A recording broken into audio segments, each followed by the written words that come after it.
Iorubás, malês e bantos, Iorubás, malês e bantos, Iorubás, malês e bantos, e nas correntes a revolta e o pranto. Meu nome é Bruno Fagundes Silva, fui batizado assim pela minha mãe. Já me chamaram de Urbino ou Urbano, já me conheceram assim, que era um anagrama que eu fazia com o meu nome Bruno e ficava Urbino. Então por algum tempo me chamaram de Urbano. E depois de um tempo eu quis voltar de novo para essa questão da herança indígena e africana e juntei esse Urbino com o nome Aimberê. Aimberê era uma jovem liderança da revolta dos Tamoios. Então do urbano, do Urbino com Aimberê surgiu o Uberê. E além de Uberê, sou Uberê Guelé porque a mãe da minha mãe, a minha bisavó, se chamava Guilhermina, conhecida como Dindinha Guelé. Meu pai, minha mãe, meus irmãos sempre me incentivaram bastante a essa prática do desenho. De criança eu já dizia que eu queria ser, quando crescesse, desenhista. Fui crescendo e a desenho, a pintura sempre esteve presente na minha vida. E acho que daí vem duas grandes referências para mim nas artes visuais, especificamente, que são dois grafiteiros e pichadores, que é o AKBO, Abstrato Caos Urbano, e o Nave Mãe. Outra pessoa que eu sempre vou referenciar e reverenciar é o professor Jair Guilherme Filho, e que tive a oportunidade de fazer algumas vivências com ele, uma vivência que chamava África em Nós, onde o professor Jair Guilherme deu a oportunidade da gente ter contato com alguns materiais que na época não tinha contato, por exemplo, o carvão, o nanquim, a aquarela. O professor Jair trazia muito peças, principalmente das regiões bantas da África. Outra pessoa que tem bastante importância na minha caminhada é a artista Caroline Tizá. Inclusive estou feliz porque a gente está aqui, tem um grafite da Carolina. Bebi muito na estética também da Carolina, porque eu sempre tive uma relação muito forte com o desenho, mas também sempre tive uma relação muito forte com a palavra, assim.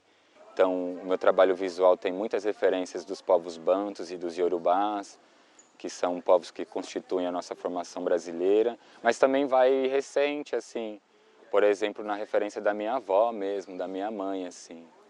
Porque, na verdade, a minha mãe é a primeira artista que eu conheci. A minha mãe me ensinou a bordar quando eu era criança, me ensinou ponto cruz, me ensinou crochê.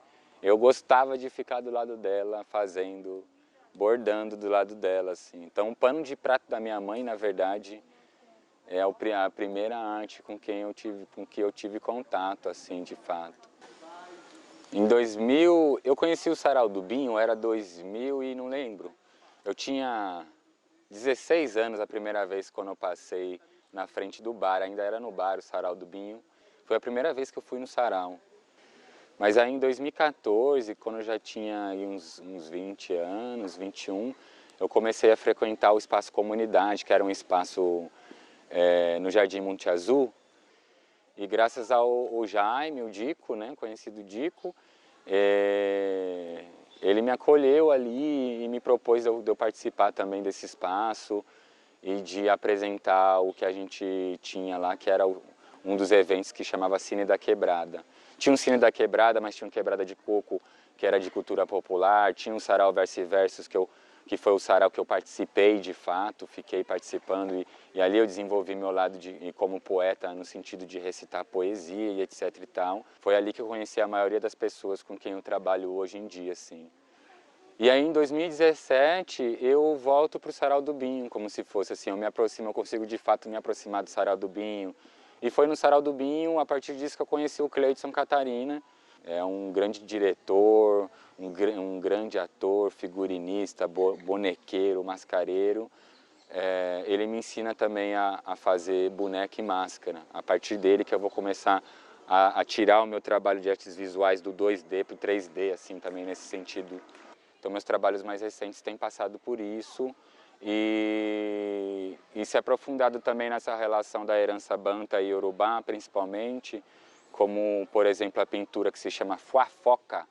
Fuafoca porque, segundo as minhas pesquisas com relação principalmente ao Ney Lopes, ao pesquisador Ney Lopes, o Ney Lopes tem um livro que se chama Novo Dicionário Banto Brasileiro, onde ele reúne uma série de palavras que estão dentro do nosso vocabulário português brasileiro, mas que são palavras de origem bantas, são palavras africanas que a gente fala sem perceber.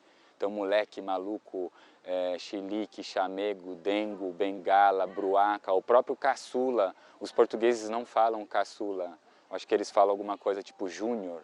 Quando é o caçula da família, ele é o júnior, e nós falamos caçula. E depois que a gente começa a perceber a sonoridade dessas palavras, a gente começa a perceber várias palavras. Marimbondo, isso não é uma palavra portuguesa, não vem do português europeu, é uma palavra de origem banta.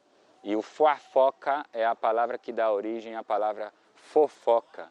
Fuafoca no quimbundo, que é uma das palavras bantas, significa remexer. Então, um fofoqueiro é aquele que sempre está remexendo alguma coisa, assim. E eu gosto desse sabor do popular também.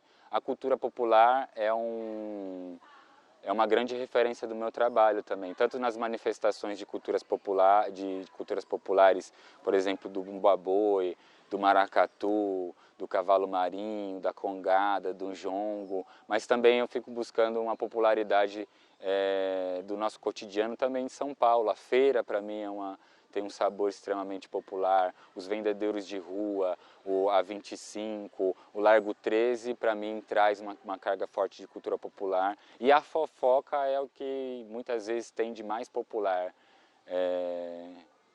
na nossa cultura. A fofoca, eu estou pensando na fofoca tanto com essa provocação de uma palavra banta, mas também estou pensando na fofoca como um mote de uma cultura nossa, de proteção também. A gente fofoca porque a gente gosta de sentar e tomar um café e fofocar, falar da vida dos outros, mas também eu estou pensando nessa relação de que quando a gente está falando da vida dos outros, talvez seja uma forma de proteção nossa também comunitária, né? Saber como que o outro está, se o outro está bem, se não está, se o outro está passando necessidade, se o outro está sendo maltratado e, de certa forma, intervir nessa situação, assim. Então essa pintura fofoca tem esse diálogo, tem essa provocação de ser um gestual, de um rosto, do semblante, você pegar no gestual ali, no semblante, na feição daquelas pessoas que elas estão fofocando e falando de alguém. E eu coloco elas em contraponto com outro conceito importante dentro da nossa ancestralidade, que é o conceito do segredo. O segredo também é muito importante para a manutenção da nossa cultura, para a manutenção e proteção das nossas culturas. Então acho que meu trabalho tem passado por toda essa sopa, essa confusão que parte da minha família, mas que parte pela relação com os orixás, com as entidades de Umbanda, e que passa por esse sabor popular, e que passa pela minha infância em São Paulo, e que passa pelos sertanejos dos meus pais, e que passa por todos esses artistas que eu saudei e referenciei nessa entrevista.